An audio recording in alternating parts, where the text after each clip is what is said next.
On the news tonight, court fixes Nnamdi Kanu's terrorism trial for November 20. Mohammed-led PDP elects Mao Ohuabunwa as chairman of new Board of Trustees. President Bola Tinubu meets Sultan of Sokoto Saad Abubakar at Presidential Villa, Abuja. And on the foreign scene, nearly 2,000 flights cancelled or delayed after airlines were told to cut traffic during U.S. government shutdown. Good evening. This is News at 7 on Western Spring Television. I am Femi Ojo. Justice James Omotosho of the Federal High Court in Abuja has fixed judgment for November 20 in a terrorism trial of the detained leader of the indigenous people of Biafra, Nnamdi Kanu. Justice Omotosho chose the date on Friday while ruling after Kanu failed to open his defense, having exhausted the 6 days allocated to him by the court to conduct his defense. The judge said Kanu, having failed to utilize the opportunity granted him to conduct his defense, cannot claim to have been denied constitutionally guaranteed rights to fair hearing. Earlier, Justice Omotosho gave the embattled IPOB leader November 5 to defend the alleged terrorism charges against him or waive his right to do so. Justice Omotosho said these after Kanu failed for the 4th day to enter his defense after the prosecution closed its case and the court overruled his no-case submission. The court had on October 27 adjourned to November 4 for Kanu to either file his final written address or open his defense. The Lagos State Commissioner of Police, Olorundare Jima, has reiterated that political activist and former presidential candidate Omoyele Sowore remains wanted by the police with directives to arrest him wherever he may be found. Speaking with journalists during the show of force on the Third Mainland Bridge on Friday, CP Jima said the police had intensified security across the state to prevent a reoccurrence of the violent protests witnessed September 8. He described the ongoing exercise as a confidence-building operation to assure residents of their safety. CP Jima revealed that the police had received intelligence reports about plans by Sowore and his associates to stage protests aimed at disrupting the peace. But officials acted swiftly to foil the plan, and the police boss said the activists had been evading arrest. And talking politics, the People's Democratic Party, PDP, led by the acting national chairman, Abdurrahman Mohammed, has elected Mao Ohuabunwa as the chairman of his new Board of Trustees for the party. Ohuabunwa was elected on Friday at a ceremony at the FCT minister's official residence in Abuja. At the event, Issa Dansidi emerged as the secretary of the board. And speaking during the inauguration, Abdurrahman said the move is to restore true values to the party and regain public trust. According to him, recent developments in the party, such as internal challenges and disputes, have set the party off from the very principles that formed it. Abdurrahman noted that the previous Board of Trustees, led by Senator Adolphus Wabara, lost its moral balance and that his suspension by the Abia State chapter of the PDP was a difficult but necessary step. The Osun State chapter of the New Nigeria People's Party (NNPP) has announced December 13, 2025 for its primary election, where its candidate for the 2026 governorship election will be chosen. This was contained in a press release signed by the Osun NNPP chairman Tosin Odeyemi in Osogbo, the state capital, on Friday. Odeyemi noted that the NNPP would not just participate in the next governorship poll, but will work hard to emerge victorious at the election. He added that there are not less than 4 aspirants jostling for the party's governorship ticket. Odeyemi urged NNPP members to continue speaking about various programs aimed at ameliorating the current hardship many Nigerians are grappling with. Political activities in Osun are on the rise in preparation for the August 8, 2026 governorship poll. On talking security, troops of Operation Wellstruck have arrested 3 suspected criminals in possession of arms in Ohimini local government area of Benue State. The acting media information officer of OPWS, Lieutenant Hamad Zubairu, disclosed these in a statement issued on Friday.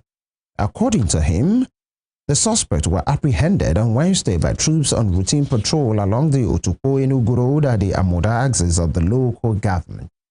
Zubairu added that preliminary investigation indicated the suspects were on their way to carry out criminal act before being intercepted by the vigilant troops.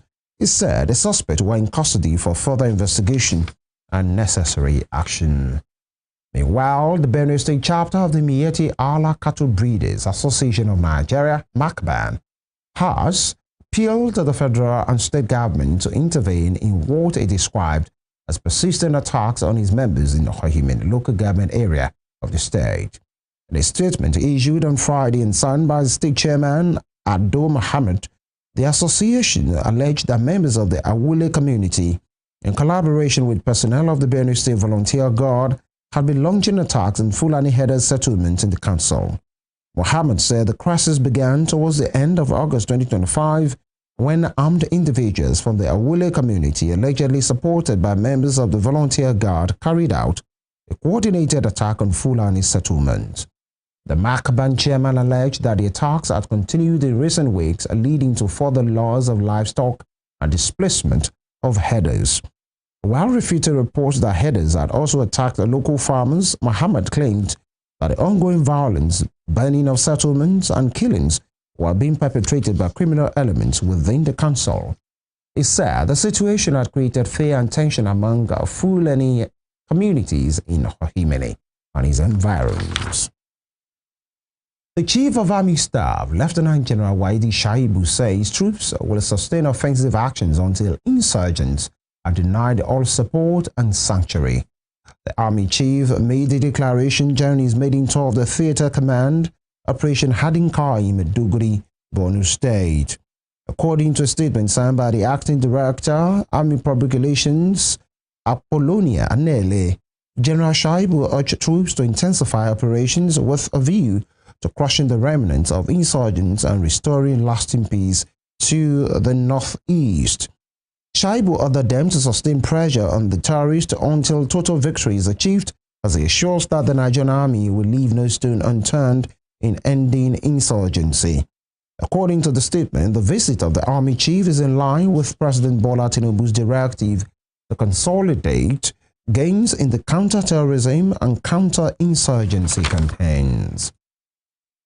As the debate over alleged genocide against Christians in Nigeria lingers, President Bola Tinubu has met with the Sultan of Sokoto, Saad Abubakar, at the presidential villa Abuja. The Sultan, who serves as head of the Supreme Council for Islamic Affairs in Nigeria, is the spiritual leader of the Muslim community in the country. The president met with the Sultan in his office at the State House. Also in the meeting are the Speaker of the House of Representatives, Abbas Tajuddin, and the National Security Advisor, Nuhuri Badu. On Tuesday, President Tinubu met with the Catholic Archbishop of the Diocese of Abuja, Most Reverend Ignatius Kigama, at the presidential villa in Abuja. Although details of the meeting were not made known to the press, it underpinned the Tinubu-led government stance on promoting religious harmony. The United States President Donald Trump had accused the Nigerian government of complicity over alleged genocidal attacks against Christians, threatening to launch a military espionage to wipe out the dreaded Islamist terrorist groups Boko Haram and ISWAP, as well as the bandits operating in the northwest and north-central zones. The Trump government had also placed Nigeria in the list of countries of particular concern, a designation which the Nigerian authority faulted. The Corps Marshal of the Federal Road Safety Corps, FRSC, Shehu Mohammed, has urged motorists across Nigeria to adopt safer driving habits and take personal responsibility for protecting lives and property on the road. Mohammed made the call in Port Harcourt during the flag-off of the 2025 Embalmment Road Safety Campaign. He said the campaign aims to reduce road crashes and fatalities often associated with the festive season by encouraging safer attitudes among all categories of road users. Mohammed disclosed that between January and September 2025, Nigeria recorded 7,715 road traffic crashes, representing a 10.04% increase compared to 7,011 crashes within the same period in 2024. The FRSA boss also said a total of 3,915 persons were killed in 2025 as against 3,811 in 2024, marking an 11.55% rise in fatalities. He assured that the Corps had mobilized its personnel nationwide to ensure a safer travel environment during the embalmment through intensified patrols, enforcement, and public enlightenment. Still to come, the German government approves second phase of collaborative project designed to strengthen Nigeria's chambers of commerce and enhance youth skills development across the country. We will bring you more on these when we return. Stay with us.